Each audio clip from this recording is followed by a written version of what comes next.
पिछले कुछ समय से भारत चीन की सीमा पर तनाव चल रहा है और सरकार ने ऐसी स्थिति में एक कदम ये उठाया है कि जो पॉपुलर चाइनीज एप्लीकेशंस हैं एंड्रॉयड फोन्स पर या एप्पल स्टोर पर, उनको बैन किया है। तकरीबन 59 ऐसी एप्लीकेशंस हैं जिनको भारत सरकार ने बैन कर दिया है। इसमें कुछ एप्लीकेशन बहुत ज़्यादा पॉपुलर एप्लीकेशन है, जैसे टिकटॉक जो है गांव-गांव तक पहुंची हुई है। शेयर इट भी डेटा शेयर करने के लिए एक इम्पोर्टेंट जो है एप्लीकेशन लोगों के लिए थी। इसी तरह से कैम स्कैनर, शीन, क्लब फैक्ट्री आदि, एमआई की वीडियो कॉलिंग, ऐसी कई जो है एप्लीकेशन उनमें है जो उनसे एप्लीकेशन बैन की गई है। अब इनके पीछे कारण यह है कि sovereignty and integrity of India को ध्यान में रखते हुए और जो डेटा ब्रीच का इशू है, डेटा चाइना में जाता है, उसका मिसयूज हो सकता है, ये सब इशू ध्यान में रखते हुए इसको किया गया है। तो ऐसी स्थिति में जब अचानक कोई कंपनियां जो भारत में बिजनेस करती हैं और उनको अचानक से ऐसे बैन कर दिया जाता है, तो ऐसी स्थिति में उनके पास क्या सुप्रीम कोर्ट में आने का या हाई कोर्ट में जाने का कोई लीगल ऑप्शन है या नहीं। अगर हम देखें तो सीधे सीधे जो आर्टिकल 32 में किसी भी व्यक्ति के, ऐसा है कि कुछ ऐसे अनुच्छेद हैं जिसमें नागरिकों के लिए ही केवल ऑप्शंस हैं कि वो सुप्रीम कोर्ट में पहुंच सकते हैं, लेकिन कुछ मामलों में जो राइट्स हैं वो सभी के लिए हैं, उसमें सिटीजन होना जरूरी नहीं है। तो ऐसी स्थिति में जैसे लाखों ऐप्स हैं स्मार्टफोन्स पर, लेकिन 59 ऐप को ही क्यों बैन किया गया भारत में। ऐसी स्थिति में ये कंपनियां आर्टिकल 14 का यूज करते हुए जो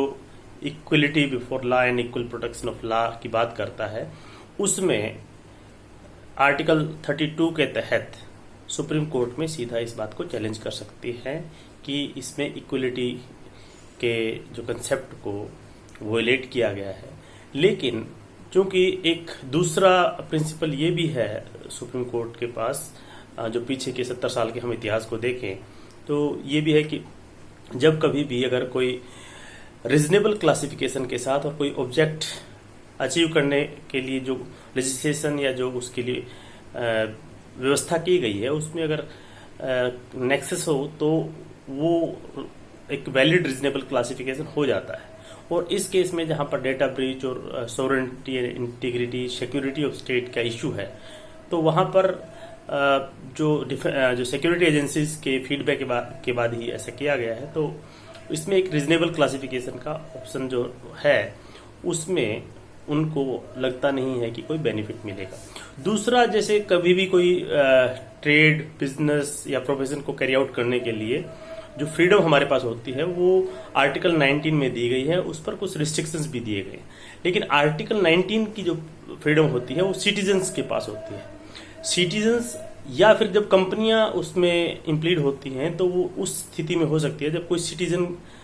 जो उस कंपनी का शेयर होल्डर हो, उसके जो फंडामेंटल राइट्स वोलेट हुए हों, तो उस स्थिति में कंपनी भी इंप्लीड होकर उसमें अपनी जो उनके ग्रीवेंसेस हैं उसको लेकर के कोर्ट में आ सकती है। लेकिन आर्टिकल 19 में लगता नहीं है, क्योंकि चाइनीज कंपनीज हैं मेनली, तो इसमें इंडियन शेयर होल्डर्स कितने हैं, क्या है उनकी स्टॉक एक्सचेंज में लिस्टेड है नहीं है, या प्योरली 100% सब्सिडरी है चाइनीज कंपनी, उसकी उसमें देखना पड़ेगा और उस हिसाब से वो आ सकते। इसके अलावा हाई कोर्ट्स जो है, हाई कोर्ट्स में लीगल जो रेमेडीज के लिए, लीगल राइट्स के लिए वो कंपनियां आ सकती हैं, क्योंकि भारत भी WTO का सिग्नेटरी है और उस हिसाब से चीन की तरफ से भी कहा गया है कि जो इंटरनेशनल इन्वेस्टर है या उनके देश के इन्वेस्टर है उनके हितों का भी ध्यान रखना चाहिए, क्योंकि लोकल जो लॉ को हमारी कंपनियां ध्यान में रखते हुए बिजनेस करती है, ये चाइना का कहना है। लेकिन अभी देखेंगे आने वाले कुछ दिनों में नई घटनाएं होंगी इसकी। हो सकता है कंपनियां भारत सरकार से बात कर रही हों, हो सकता है कि वो कोर्ट में जाने की सोच रही हों। जैसा भी होगा हम आपके साथ शेयर करेंगे।